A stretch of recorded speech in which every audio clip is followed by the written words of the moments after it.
بسم اللہ الرحمن الرحیم۔ قال امام صادق علیہ الصلوۃ والسلام اللہم صلی علی محمد قطب راوندی جو ہے وہ اس روایت کو بیان کرتا ہے کہ شخص آیا اور اس نے امام سے سوال کیا کہ مولا آپ جو ہے وہ اپنا دن یا اپنے روزگار اپنی روٹین کو کیسے گزارتے ہیں؟ تو امام فرماتے ہیں کہ میری جو زندگی ہے یا میرا جو دن ہے یہ 4 پلرز پہ قائم ہے، اور یہ بہت امپورٹنٹ ہیں یہ پلرز، اور پریکٹیکل ہیں یہ، کہ ہم دیکھیں کہ کیا ہماری زندگی ان 4 پلرز پہ قائم ہے یا نہیں ہے۔ میں نے پہلے بھی آپ کے ساتھ عرض کیا کہ اگر ہم اپنے آپ کو سکین کرنا چاہتے ہیں کہ ہم کہاں ہیں، ہم کس مقام پر ہیں، یہ دیکھنا چاہیے کہ معصومین کے جو اقوال ہیں، قول ہیں، وہ اور ہمارے میں فاصلہ کتنا ہے۔ یہ بیسٹ ایک انسان کے لیے نا ایک سولوشن ہے آج کے دور کے اندر۔ تو امام فرماتے ہیں کہ میری زندگی جو ہے وہ 4 پلر پہ قائم ہے۔ پہلی چیز امام فرماتے ہیں کہ جو خدا نے میری روزی میرے مقدر میں میری زندگی میں لکھی ہے وہ مجھے مل کے رہے گی۔ جو لکھی ہے، یعنی امام سے بہتر کسی کی معرفت ہو سکتی ہے؟ نہیں ہو سکتی۔ امام سے زیادہ خدا کو کوئی توحید کو جان سکتا ہے؟ نہیں جان سکتا۔ امام سے زیادہ جو ہے وہ معاملات کو کوئی نہیں دیکھ سکتا۔ امام فرماتے ہیں جو خدا نے میری روزی میری مقدر میں میری لائف میں میری زندگی میں لکھی ہے وہ مجھے مل کے رہے گی، اسے کوئی مجھ سے چھین نہیں سکتا۔ کہا یہ میری زندگی کا پہلا پلر ہے، اور ہمارا یہی پلر سب سے زیادہ ہلا ہوا ہے۔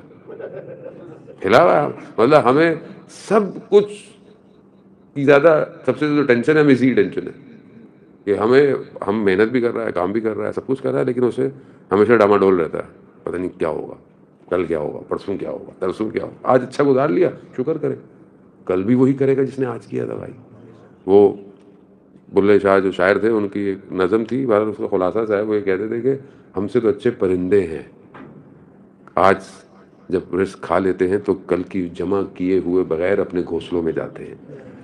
اور انسان کی جس کے پاس اتنی معرفت ہے وہ آج کو کچھ نہیں، آج پریشان ہے، کل کا جمع کر رہا ہے۔ اب اس کا یہ مطلب نہیں کہ انسان محنت نہ کرے، انسان سٹرگل نہ کرے، کوشش نہ کرے، ایجوکیشن نہیں نیچے اللہ نے دینا وہ بیٹھے رہو، ایسی کوئی سٹوری نہیں ہے۔ محنت تو آپ نے کرنی ہے، رزلٹ خدا کے، لیکن آپ جو بھی محنت کریں گے، جتنی بھی سٹرگل کریں گے، جتنا آپ کا نصیب ہے، بعض کہتے ہیں وہ یہ ہمارا کام نہیں ہوا، ہماری ڈیل نہیں ہوئی، مولانا صاحب بڑا نقصان ہو گیا۔ وہ ڈیل اصل میں آپ کی تھی نہیں جو نہیں ہوئی، اصل میں جو آپ کے نصیب میں ہے وہ آپ کے دروازے پہ بھی آ جاتا ہے۔ آپ کوشش کریں مخلصانہ خلوص کے ساتھ، خدا کی بارگاہ میں سٹرگل کریں۔ رزق کا وعدہ خدا نے کیا ہے، وہ دے گا۔ جب حضرت موسیٰ علیہ السلام کو اللہ نے کہا کہ موسیٰ جاؤ اور جا کر تبلیغ کرو، جاؤ جا کر جو ہے بنی اسرائیل کے لیے، تو حضرت موسیٰ جانے لگے، تو حضرت موسیٰ کو اندر ایک وہ تھی کہ میں اپنے گھر والوں کو چھوڑ کے جا رہا ہوں، تو یہ ان کا کیا ہوگا؟ تو خدا ہے، بہرحال خدا بھی حضرت موسیٰ کے ساتھ معاملات ان کے الگ تھے۔ تو کہا موسیٰ اپنی عصا کو جو ان کے پاس اسٹک تھی، کہا پتھر پہ مارو، پتھر پہ ماری، پتھر ٹوٹ گیا، تو پتھر کے اندر ایک چھوٹا سا انسیکٹ تھا، کیڑا۔ کہا موسیٰ ہم اس کیڑے کو رزق دے سکتے ہیں، تو ہم تمہارے گھر والوں کو رزق کیسے نہیں دیں گے؟ تو اب یہ معاملہ معرفت کا ہے۔ آپ کے سامنے دنیا سمندر میں جائیں، آپ دیکھیں کتنی اسپیشیز ہیں، کتنی عجیب عجیب سی مخلوقات ہیں سمندر کے اندر، مچھلیاں، بڑی مچھلی کی خوراک اس سے چھوٹی مچھلی، اس چھوٹی مچھلی کی خوراک اس سے چھوٹی مچھلی، اس کی خوراک اس سے چھوٹی مچھلی، یعنی ایک خدا کا اپنا ایک نظام ہے۔ ہمیں بعض چیز سمجھ میں نہیں آتی کہ یہ فلانا کیڑا کیوں ہے، فلانا، ہر کسی کا کوئی نہ کوئی اللہ نے انتظام کیا ہوا ہے۔ کتنا پرٹیکولر، پریسائز، کتنا زوم اور فوکس سسٹم ہے پروردگار کا۔ اس کے باوجود جو ہے وہ ہم جو ہے وہ ظاہر ہے انسان غفلت میں، انسان دنیا کی طرف ہے۔ پہلا پلر کیا ہے کہ انسان یہ یقین کر لے کہ اللہ نے اس کا رزق لکھا ہوا ہے اور یہ اس کے مقدر میں ہے۔ اب چاہے آپ کو ہو سکتا ہے پورے سال کا رزق 1 مہینے میں مل جائے، جیسے کسان ہوتا ہے، کسان محنت کرتا ہے پورا سال، فارمر، اور بعض اوقات 6 منتھس کی فیلڈ ہوتی ہے، بعض اوقات 8 منتھس کی فیلڈ ہوتی ہے، پورے سال میں ایک دفعہ اس کی فصل باہر آتی ہے، محنت کرتا ہے، لیکن فصل جب ایک ہی دفعہ کٹتی ہے، جب ایک ہی دفعہ وہ کرتا ہے تو وہ پورے سال کا رزق لے جاتا ہے۔ تو رزق ہو سکتا ہے 1 مہینے میں پورے سال کا مل جائے، 1 دن میں پورے سال کا مل جائے، یا ڈیوائڈ ہو کے مل جائے۔ اب یہ آپ کے اوپر ہے۔ اب لیکن جس کا رزق، جس کو یہ محسوس ہوتا ہے کہ کم ہے، یا اس کو فیل ہوتا ہے کہ تنگ ہے، تو یہ اسے دیکھنا چاہیے کہ کہیں کوئی اس کے اپنے عمل کی وجہ سے تو ایسا نہیں ہو رہا، کہ بعض لوگ کہتے ہیں جی ہمارے رزق میں اضافہ ہونا چاہیے اور زیادہ ہونا چاہیے، تو اس کو پرٹیکولرلی اپنے اوپر دیکھنا چاہیے کہ کہیں کوئی ایسا عمل، کوئی ایسا فیس تو نہیں ہے جس کی وجہ سے اللہ نے اس کے اوپر یہ سختی ڈال دی ہے. تو یہاں انسان کو یہ بھی، اور بہت سارے ایسے اعمال، ایسی دعائیں ہیں انسان اچھا کرے. پہلی چیز جو سب سے بہترین ہے کہ جو رسول خدا حضرت محمد مصطفیٰ صلی اللہ علیہ وسلم صلی اللہ محمد وآل محمد، یہ رسول خدا سے ہے کہ کافی روایات ہیں کہ شخص آیا اور پریشانی تھی اور رزق میں، اور یہ تو اصحاب تھے ظاہر، زیادہ تر جو بھی لوگ آتے تھے رسول کی خدمت میں. رسول خدا نے فرمایا کہ جاؤ صدقہ دے کر اپنے رزق میں اضافہ کرو. یعنی ایک چیز حدیث اور روایت کہتی ہے کہ اگر آپ چاہتے ہیں کہ آپ کے رزق میں اضافہ ہو تو صدقہ دیں. صدقہ دینا خود رزق کو کھولتا ہے. فجر کی جو نماز ہے یہ انسان کے رزق میں اضافے کے لیے بہترین عبادت ہے. ویسے ہر نماز کی اپنی فضیلت ہے، لیکن جو فجر کی نماز پڑھتا ہے، خاص طور پر فجر کی نماز اور اس کے جو تعقیبات ہیں فجر کے بعد جو دعائیں ہیں چھوٹی چھوٹی سی، یہ انسان کے رزق کو بہتر ہے. مولا متقیان حضرت علی ابن ابی طالب علیہ الصلوۃ والسلام، اللہ صلی محمد، امام ارشاد فرماتے ہیں کہ اگر کسی کے رزق میں تنگی ہے، پریشانی ہے، تو وہ چاہیے کہ فجر کے وقت مسجد میں جائے، مسجد میں بیٹھے نماز پڑھے اور اس کے بعد اپنا وقت وہاں گزارے. تو خاص طور پہ جو بین طلوعین ہے، یعنی صبح صادق سے لے کر سورج کی پہلی کرن تک وہ جو فجر کا ٹائم ہوتا ہے 1-1.5 گھنٹے کا، وہ ریکمنڈڈ ہے. روایات بھی، علماء اکرام بھی کہتے ہیں کہ اس وقت میں جاگنے سے انسان کے رزق میں اضافہ ہوتا ہے. انسان اس وقت کو بہترین وقت ہے. بعض جو روایات ہیں کہتی ہیں کہ یہ وہ وقت ہے جو بہشت کا وقت ہے، جنت کا وقت یہی وقت ہے. تو انسان بہرحال اس میں خواب غفلت میں سو رہا ہو، تو پھر آدمی فرشتے رزق لے کے آ رہے ہوں، بندہ سویا پڑا ہے، تو ظاہر ہے برابر والے کو دے کے چلے جائیں گے وہ. تو انسان بہتر ہے کہ عزیزان محترم، اور یہ زندگی کی نارمل چیزیں ہیں کہ جو انسان اس پہ عمل کرے. تو پہلی چیز امام فرماتے ہیں کہ جو میری زندگی 4 پلر میں سے پہلا پلر کیا ہے کہ خدا نے میرے رزق کو لکھا ہے اور اسے جو ہے وہ میرے مقدر میں ہے، وہ مجھے مل کے رہے گا. دوسری چیز جس پر امام فرماتے ہیں کہ میری زندگی بیس کرتی ہے، وہ یہ ہے کہ خدا نے میری کوئی نہ کوئی ذمہ داری، کوئی نہ کوئی ڈیوٹی لکھی ہے اور اسے کوئی اور پے نہیں کرے گا. جو میری ڈیوٹی ہے، جو میری جاب ہے، اسے کوئی اور نہیں انجام دے گا، اسے میں نہیں دینا ہے، اور یہ میں جانتا ہوں. تو اذان موتا ہماری بھی ذمہ داری ہے، کوئی نہ کوئی، ہماری بھی کوئی نہ کوئی ڈیوٹی ہے. ایک بہرحال ایک آپ کی ڈیوٹی ہے، باپ ہیں، بیٹے ہیں، بھائی ہیں، ہسبینڈ ہیں، سوسائٹی میں ہے، کسی کمپنی میں جاب کرتے ہیں، آپ کا اپنا جو بھی ہے، ایک آپ کی ڈیوٹی اس اسپیکٹ سے ہے. لیکن ایک انسان ہوتے ہوئے جو وجود ہے آپ کا، مسلمان ہوتے ہوئے ایک آپ کی ڈیوٹی ہے. کیا ہم اس ڈیوٹی کو ڈھونڈ رہے ہیں؟ کیا ہم سوچ رہے ہیں کہ اللہ نے ہمیں پیدا کیا ہے، ہم سے کچھ نہ کچھ کام لینا چاہتا ہے، تو کیا ہم اس عالم میں اس کام کو انجام دے رہے ہیں کہ نہیں دے رہے؟ سب سے پہلے تو انسان کو اپنی ڈیوٹی ڈھونڈنی پڑتی ہے. ڈیوٹی ڈھونڈنا ہی کمال ہے. انسان بعض اوقات کہتا ہے مولا مجھے نوکری دے دے. کس کی؟ مولا اپنی نوکری دے دے. مولا نوکری تو دے گا، نوکری کریں گے کیا؟ کوئی صلاحیت ہوگی تو نوکری ملے نا. مطلب آپ چاہتے ہیں، اور سب سے زیادہ بہتر ڈیوٹی کیا ہے؟ امام وقت اجل اللہ تعالیٰ فرجہ شریف، اللہم صلی علی محمد. سب سے بہتر نوکری امام زمانہ کی نوکری ہے، اور انسان چاہتا بھی ہے کہ مولا کی مجھے جاب مل جائے، نوکری مل جائے. تو اب یہ جو جاب ہے، یہ جو ڈیوٹی ہے، کیا اس کے لیے میں کوشش کر رہا ہوں کہ نہیں کر رہا؟ امام کی جاب کے لیے، امام کی ڈیوٹی کے لیے تو ظاہر اس کے لیے کردار چاہیے، کریکٹر چاہیے. اس کے لیے انسان کے اندر وہ کوالٹیز چاہیے کہ مثلا آپ دنیا میں بھی چاہتے ہیں آپ کو کوئی اچھی کمپنی جاب پہ رکھے، یا آپ چاہتے ہیں کہ کسی ایک اچھے بڑے کسی آرگنائزیشن میں آپ کسی ڈیزگنیشن یا کسی پوسٹ پہ رکھیں، یا مثلا آپ کا بزنس ہے اور آپ کے پاس مطلب XYZ کوالٹیز ہیں، یا آپ کے پاس سروسز ہیں، تو آپ چاہیں گے کہ کوئی بڑی جو کمپنی ہے مجھے یہ سروسز میری ہائر کرے. تو ظاہر اس کے لیے آپ اپنی پروفائل مینٹین کرتے ہیں، اپنے آپ کو اپڈیٹ کرتے ہیں، اپنے آپ کو اکوپڈ کرتے ہیں. ہائی لیٹسٹ ٹیکنالوجی کو اگر آپ حاصل نہیں کریں تو آپ ایبسلیٹ ہو جاتے ہیں. دنیا رہ جاتی ہے آج کل، ظاہر ہے دنیا جو آگے بڑھ رہی ہے، اگر آپ اپنے آپ کو اپ گریڈ نہیں کریں گے تو چیزیں رہ جاتی ہیں. تو امام وقت کی نوکری کے لیے کتنی اپ گریڈیشن کی ضرورت ہے انسان کو، کتنا انسان کو سوچنے کی، کتنی اس کی معرفت چاہیے، کتنا اسے آخرت کی معرفت چاہیے، جتنی اسے دنیا شناسی چاہیے. اور سب سے بڑھ کر امامت شناسی، یعنی امام کو پہچاننا اسے ضروری ہے. جب کوئی امام ہی کو نہ پہچانے اور اس کی نوکری کیسے ملے گی؟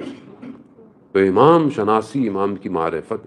یا ایام فاطمیہ سلام اللہ علیہ، آپ جانتے ہیں کہ بی بی کا میں نے پہلے بھی آپ کی خدمت میں عرض کیا، جمعے کے دن کے بہرحال کل کے دن بہت زیادہ اس پہ گفتگو نہیں کر پائے. وہ یہی تھی کہ ان کی زندگی میں یہ جو ریزسٹنس تھی جو انہوں نے دکھائی، وہ صرف اور صرف امامت کی دفاع کے لیے، امامت کی بقا کے لیے. تو ہمیں بھی بہرحال اپنی ذمہ داری کو، اپنی ڈیوٹی کو ڈھونڈنا ہے. یہ دوسرا پلر ہے کہ انسان جو ہے وہ اس پہ بہت گفتگو کی جا سکتی ہے، لیکن میں اختصار سے کام لیتے ہوئے تیسرا پلر جو امام کی زندگی میں جو امام ارشاد فرماتے ہیں کہ جس پر میری دنیا، میری زندگی، میرے روز ڈیلی بیس پر ہے، وہ یہ ہے کہ خدا نے کوئی نہ کوئی جو ہے وہ خدا شاہد ہے اور خدا میرے اعمال کو دیکھ رہا ہے. یعنی میری جو بھی میں عمل کرتا ہوں خدا گواہ ہے میرے اعمال پر، اسی لیے میں اپنے اعمال کی حفاظت کرتا ہوں. یہ تیسرا پلر ہے. تو کیا مثال کے طور پر، اور یہ سب وہی باتیں ہیں جو بہرحال معصومین سے بہتر انسانیت کو کوئی نہیں پہچانتا. معصوم جانتا ہے کہ انسان کی تربیت کیسے کرنی ہے، انسان کو کہاں لے کے جانا ہے. اگر ہمارا زندگی اس پر قائم ہے کہ مثال کے طور پر خدا میرے اعمال کو دیکھ رہا ہے، خدا ڈیلی جو میں کر رہا ہوں خدا دیکھ رہا ہے اور خدا سیو کر رہا ہے اس کو، تو مجھے کیسا ہونا چاہیے؟ اگر مجھے کوئی دیکھ رہا ہوتا ہے، میں کہیں ڈرائیو کر رہا ہوں ہائی وے پہ یا کہیں سگنل پہ کیمرے لگے ہوتے ہیں، تو میں سگنل کو بریک نہیں کرتا. پولیس کھڑی ہوئی ہے تو میں احتیاط سے کام لیتا ہوں کہ بھائی کہیں چالان آ جائے گا، ٹکٹ آ جائے گا، کوئی نہ کوئی مجھے پے کرنا پڑ جائے گا. لیکن اگر پولیس نہیں ہوتی، کیمرے نہیں ہوتے، تو میں کیا کرتا ہوں؟ نکل جاتا ہوں. تو مگر خدا کا سسٹم تو ایسا نہیں ہے کہ وہ کسی کا محتاج ہے. نہ خدا کو نیند آتی ہے، نہ خدا کو اونگ آتی ہے. اس کا سسٹم تو آلویز آن ہے. تو کیا میں اپنی زندگی کے اعمال کرتے ہوئے سوچتا ہوں کہ خدا مجھے دیکھ رہا ہے؟ علم یعلم بان اللہ یرا، اور کیا تم نہیں جانتے کہ خدا تمہیں دیکھ رہا ہے؟ خدا ہے. عزیزان محترم، حضرت یوسف علیہ السلام کہ آپ جانتے ہیں قرآن کے اندر بیان بھی ہے کہ کس طرح 7 دروازے بند ہو گئے اور زلیخا کے سامنے، اور زلیخا نے تقاضا کیا تو حضرت یوسف اللہ کے نبی تھے، اللہ کے ولی تھے. نہ زلیخا سے گفتگو کی، نہ زلیخا سے کچھ کہا، بلکہ خدا کی بارگاہ میں کہا. یعنی بند دروازے ہیں مگر اللہ کا نبی جانتا ہے کہ خدا تو مجھے دیکھ رہا ہے. اور کیا کہا؟ پروردگار تو مجھے اپنی پناہ میں رکھ. وہ یہ ہوا، کہا یوسف مڑ جاؤ. 7 بند دروازے کھل گئے. عزیزان محترم، ہم بھی اپنی زندگی میں کہیں نہ کہیں پھنس سکتے ہیں، کہیں نہ کہیں انسان پھنس جاتا ہے، پرابلم ہے. خدا وہی ہے جو مصر میں تھا، آج بھی وہی خدا ہے. اگر ہم بھی خدا کی بارگاہ میں پناہ لیں تو خدا ہماری زندگی کے بھی بند دروازوں کو کھول سکتا ہے، کھول سکتا ہے سر. اب یہ اگر انسان جانتا ہے کہ خدا دیکھ رہا ہے. ایک جوان تھا، ابن سیرین کے بارے میں بتاتے ہیں کہ بہت اس کے بدن سے خوشبو آتی تھی، معطر تھا بہت زیادہ. کیسے خوبصورت تھا اپنے زمانے میں، اسے بھی یوسف کہا کرتے تھے. اسے بھی کسی نے بہانے سے گھیرا اور گھر کے اندر کوئی سامان سودا لانے کے لیے دروازہ بند کر دیا، اور کچھ خواتین نے غلط تقاضا کیا. تو اس نے کہا کہ اچھا میں جو ہے وہ واش روم سے ہو کے آتا ہوں. وہاں گیا اور وہاں جو نجاست تھی اس کو اپنے کپڑوں پہ لگا دیا. جب باہر نکلا تو نجاست تھی. انہوں نے بولا کیا گندی اسمیل آ رہی ہے، نکلو نکلو. وہ نکل گیا. کس کے لیے؟ خدا دیکھ رہا ہے. اس کے بعد خدا نے اس کے بدن سے خوشبو نکالنا شروع کر، معطر کر دیا. تو جان محترم، یہ اگر انسان اپنی زندگی میں گفتگو کرتے وقت، نگاہیں اٹھاتے وقت، سوچتے وقت، اپنی تنہائی میں، اپنی خلوت میں یہ ذہن میں رکھے کہ خدا اس کے اعمال کا گواہ ہے. تھوڑی دیر تک تو یاد رہتا ہے کہ خدا دیکھ رہا ہے، تھوڑی دیر بعد پھر ہم بھول جاتے ہیں کہ خدا نہیں دیکھ رہا. وہ انسان بنا ہوا ایسا ہے کہ انسان بہت جلدی جو ہے وہ چیزوں کو بھول جاتا ہے. یہ بہت امپورٹنٹ ہے کہ انسان ان چیزوں کو ریپیٹ کرتا رہے، اور یہ ریپیٹیشن ہی اس کو بچا سکتی ہے. انسان بہرحال پریکٹس کرتا رہے اپنے آپ کو قرآن کے ساتھ، دعا کے ساتھ، تاکہ انسان کو ذہن میں رہے کہ ہاں مجھے خدا دیکھ رہا ہے. چوتھی اور آخری چیز کہ جو امام ارشاد فرماتے ہیں کہ میری زندگی، چوتھا جو پلر ہے، 4 پلر، وہ یہ ہے کہ امام فرماتے ہیں کہ میں جانتا ہوں کہ جو موت ہے وہ بغیر خبر کے آئے گی، بغیر بتائے آئے گی، تو میں اس کے لیے تیار رہتا ہوں. عزیزان محترم، میں نے پہلے بھی مجلس کے ابتدا میں بھی عرض کی کہ موت جو ہے وہ ایک ایسی حقیقت ہے. آیت اللہ شیرازی بہت بڑے مراجع تھے عراق میں. ان سے ایک شخص نے پوچھا کہ اگر آپ کو یہ پتہ چل جائے کہ 1 ہفتے کے بعد آپ انتقال کر جائیں گے تو آپ اپنی زندگی کیسے گزاریں گے؟ تو کہا میں جیسے ابھی گزارتا ہوں ویسے ہی گزاروں گا. کہا کیوں؟ کہا میں ہر روز ویسے ہی رہتا ہوں کہ جیسے مجھے آج مرنا ہے.